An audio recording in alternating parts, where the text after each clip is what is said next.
Iran ও ইসরায়েলের মাঝে টানা পঞ্চম দিনের মতো পাল্টাপাল্টি হামলা চলছে। আঞ্চলিক এই সংঘাতে বিশ্বের পরাশক্তি দেশগুলো জড়িয়ে যাওয়ার সম্ভাবনা তৈরি হয়েছে। ইরানের চালানো নতুন হামলার জেরে দখলদার ইসরায়েল জুড়ে বাজছে সতর্কতামূলক সাইরেন। এ সময় ইসরায়েলিরা আশ্রয় কেন্দ্রের দিকে ছুটে যেতে থাকেন। ইরানের বিপ্লবী গার্ড এর আগে ইসরায়েলের বড় হামলার হুমকি দিয়েছিল।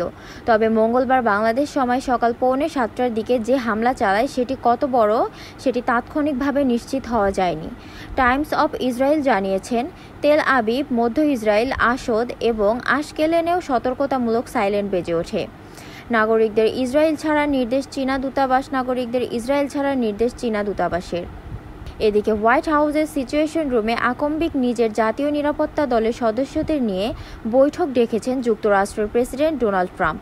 স্থানীয় সময় মঙ্গলবার 16 জুন কানাডায় G7 সম্মেলনে ছিলেন ট্রাম্প। সেখানে সফর সংক্ষিপ্ত করে তিনি দেশে ফিরে যাচ্ছেন। এর মধ্যে নিরাপত্তা দলের বৈঠক ডেকেছেন তিনি।